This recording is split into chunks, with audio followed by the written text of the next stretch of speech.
झांसी के गठन को लेकर नगर निगम के अधिकारियों द्वारा भेजे गए पत्र पर पूर्व केंद्रीय मंत्री प्रदीप जैन आदित्य ने नगर निगम के अधिकारियों को कटघरे में खड़ा कर दिया है।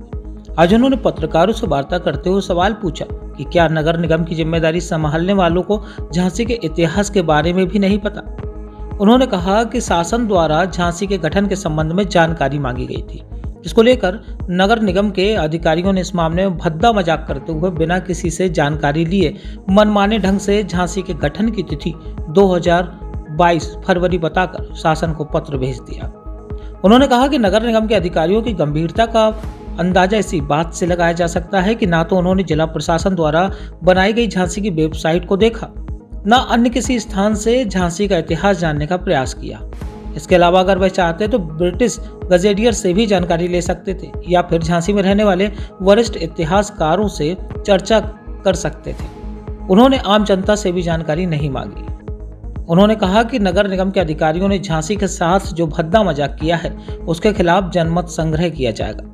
ऐसे अधिकारियों को माफ नहीं किया जाएगा जो बाहर से आकर झांसी की गरिमा और अस्तित्व के साथ खिलवाड़ कर रहे हैं।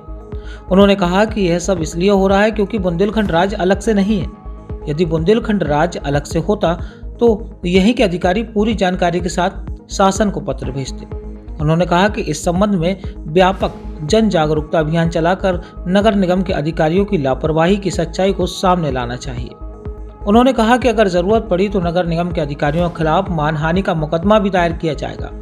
इस अवसर पर इतिहासकार ओम शंकर खरे, मोहन नेपाली, मुकेश अग्रवाल, मजहर अली आदि भी मौजूद रहे।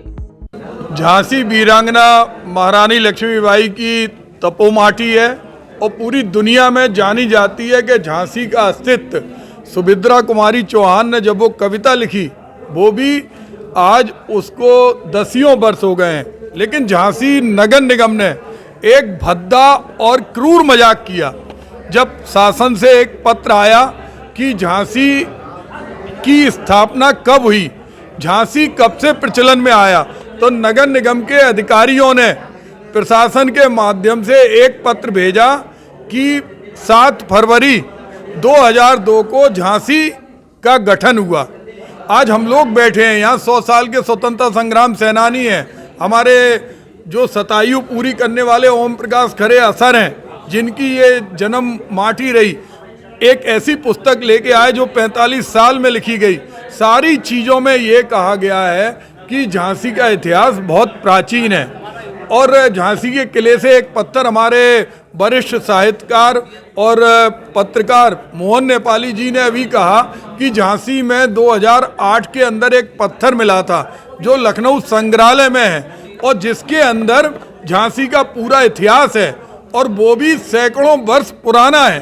तो इस तरह जो अधिकारियों ने खिलवाड़ किया है वो अधिकारी माफ़ी मांगे और उन अधिकारियों ने झांसी की जनता का अपमान किया है, इस अपमान को हम बर्दाश्त नहीं करेंगे। हम सारे राजनीतिक दलों से, सारे स्वयंसेवी संगठनों से और सारे व्यापार मंडल और सारे लोगों से आह्वान करेंगे कि मुख्यमंत्री को पत्र लिखें और अधिकारियों से हम कहेंगे कि इसमें तत्काल अगर वो अपनी गलती मानना चाहते हैं तो सारे वरिष्ठ इतिहासकारों को बुलाएं और एक राय निकालें। किसी व्यक्ति की अगर आयु प्रमाण पत्र नहीं मिल रहा तो जिस समय आप आयु प्रमाण पत्र की जगह उसकी आयु 20 साल नहीं कर देंगे, एक पेड़ की भी आयु निकल आती है, उसके अंदर जो रिंग रहते हैं उससे पेड़ की आयु भी निकल आती है। तो इसमें हम लोग आज यही मांग कर रहे हैं कि नगर निगम के अधिकारी अपनी गलती माने और नगर निगम के अंदर जिस तरह का आज भ्रष्टाचार है, सदर विधायक उन्होंने भी चाहे सिक्योरिटी गार्ड हो चाहे प्लांटेशन हो उसका मुद्दा सदन में उठाया है। एक तरफ भ्रष्टाचार और दूसरी तरफ झांसी के लोगों की जन भावनाओं से खिलवाड़, इसको हम लोग बर्दाश्त नहीं करेंगे और इस संघर्ष में हम जनता के बीच में भी जाएंगे और जनमत का संग्रह कराएंगे। झांसी से मोहम्मद साहब के साथ रवि परिहार की रिपोर्ट।